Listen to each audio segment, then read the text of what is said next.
This is Leonding near Wels in Austria. In front of me there's a historic fire station. You can see that's 19th century, and the doors are also probably from that period. As I come round here now, in front of me we have a children's playground which belongs to the municipal authorities. Next to that is number 16 Michaelsbergstrasse, which is the house where Adolf Hitler's parents moved to in November 1898, and Hitler lived there for 7 years. He went to a local school. The house is still standing, but there's absolutely nothing on it in the form of a plaque or anything of that nature. His father paid 7,700 kroner for the building. And one thing that stands out is this, is that if he could afford a place like that, then they were not poor. Leonding, I believe, was a better off area of Wels. It attracted people who didn't want to live in the town, and they came out here. The building was later sold for 10,000 kroner, although I'm not certain if it was Hitler's father or his estate which actually got the money or not. It's also the house where Hitler's mother died at the age of 47 after suffering from breast cancer and treated by a local doctor who was Jewish, and to whom Hitler said he'd be eternally grateful, and who later gave information to what became the Central Intelligence Agency on Hitler's profiling.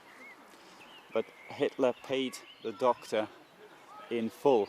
On the other side of the road, behind this wall, we have the cemetery, which is next to St. Michael's Church. That's the name of the street. You can see it there, Michaelsbergstrasse. And here is the place where Hitler's parents and his brother Edmund, who died of measles in 1900, were buried, although the grave has now been taken away. The person who was due to pay the lease on the grave declined to do so from 2012 onwards, and let's see if we can find the place where the graves were.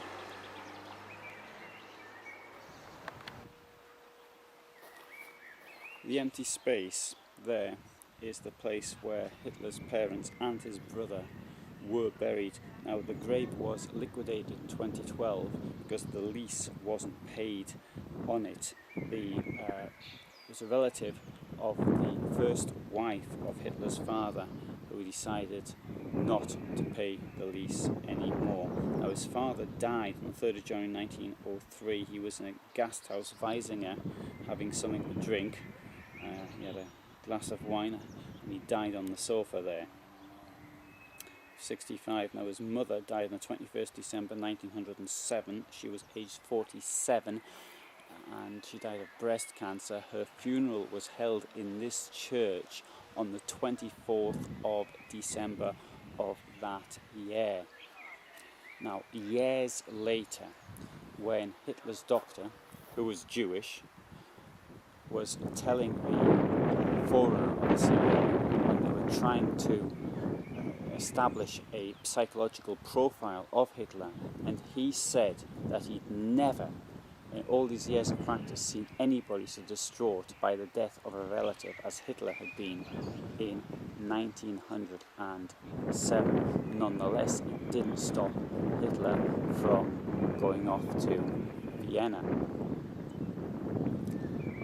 Now, an important thing I think worth mentioning as well is that on the 12th of March 1938, Hitler crossed the river Inn at Braunau and came here to visit the grave of his parents. No doubt this was a thing that was expected of him, and then went to Linz to declare the Greater German Empire, Großdeutscher Reich, that had been now formed following the annexation of Austria.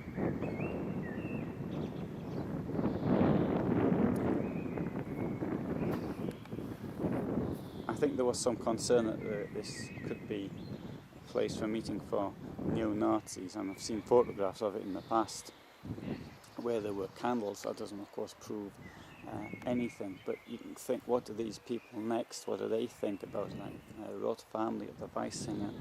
And now what we'll do is we'll have a look at not only inside of the church but also at the victims of Hitler's war, which then is just to the left of the church. The blue building at the back of the church was used as a school. It may have been the school that Hitler went to. Although I know he did actually go to a school in Linz as well.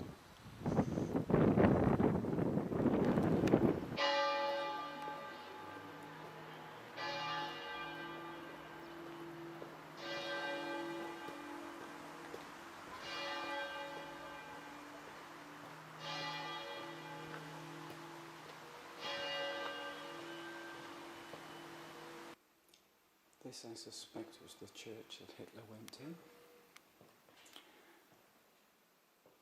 It's the one next to the graveyard. There's an additional part of the church through here.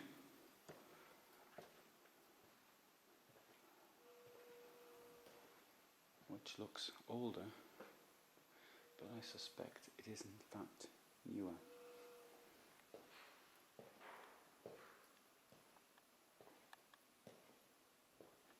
Very modern way of laying the seats out. Very American indeed, I would say. So here we have the war memorials for the town. Now in 1910, 4,365 people lived here, and in 1939, 5,771 people lived here. 5,771 registered in 1939, and there we have around 350 dead. So that gives about what? 8% approximately of the town gave their lives. 8%, but these are men. So that's now 16%. 1 man in 6 died in the war for that character who lived over there. And as always, let's have a look at the dates of the deaths. And as always, it's the same period where most people die. It's 1944, 1945, when the war was already lost. So in the first years of war, there's very few deaths. Okay, Kerblinger twice. Perhaps they were twin brothers even. 1915, 1940. But looking at the dates of death, the bulk are 44, 45. We also have here those that died after returning home of their wounds. So 1945 and 1944. And a list of the missing, but the dates of deaths are given. This could be the dates that they were declared dead, which may mean that the bodies were not found, but it would be unusual for them to be declared dead during the war. In the case of Germany, often people declared dead on the 31st of December 1945. We see that though there are some dates which are unknown. This could be the date at where they actually went missing. So effectively, it's unusual for somebody to go missing and then turn up alive. I do know of one case where the person is on a war memorial. In this case, it's in Poland, where he did actually turn up alive later. But it's very, very unusual. And now I'd like to compare the losses in the Second World War to those in the First World War, and whereas the population was significantly lower, because I believe that a lot of people came here in the interwar period because it was sort of nice to get up the bells. And there are places here where you can actually see the Alps. Get a view. You can't see it from here, but there are such places. So we have here prisoners, those who were killed in action. Missing, those who died after returning home, and those who were killed in action. You can see, even so, I mean, for a population of 3,500, there's a lot of names there, but it doesn't compare to the massive losses which occurred in the Second World War.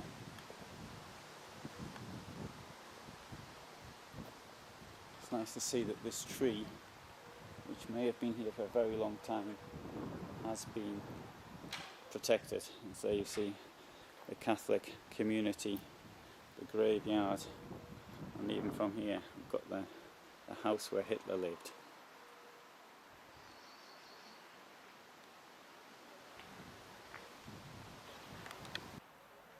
So in the same row as where Hitler's parents are, we have one of his victims, Karl Freienschlag,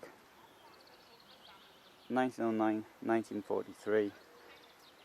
And from the sign we see he was killed in action, 33 or 34 years old.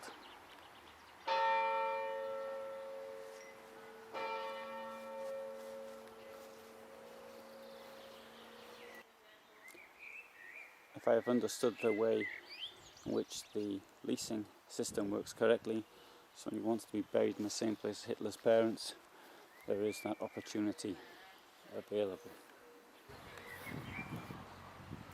Before leaving the cemetery, I would like to show this grave here from the Wagner family, and they put a menorah. Now they're not Jewish because there's a cross on the grave, but it's curious to see that, pleasant even I would say, to see that in the site of Hitler's former house, which is what, 50 meters away. And Leopold Wagner, he died in 1936. He was 63 years old, so he didn't have to experience the Nazi period, but the rest of the family did live through that Nazi period.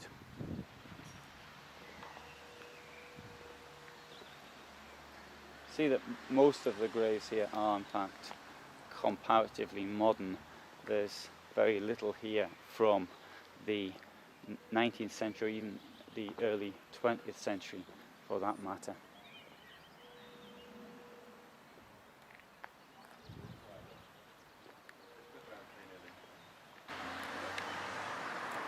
Two weeks ago today I was at the Berghof, or the ruins of the Berghof, the more or less palace that Hitler created for himself at Obersalzberg, overlooking Berchtesgaden. In fact, not so far from here in terms of kilometres.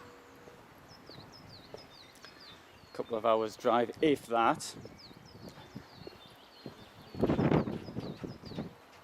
Now, if you're interested in anything related to the period of the Third Reich, or particularly the victims of the Nazis, I've done lots of films relating to the death camps and concentration camps, and also military aspects of the Third Reich.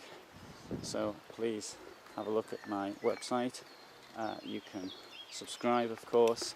You'll see new things as I upload them, though admittedly I'm not doing as much on this as I used to.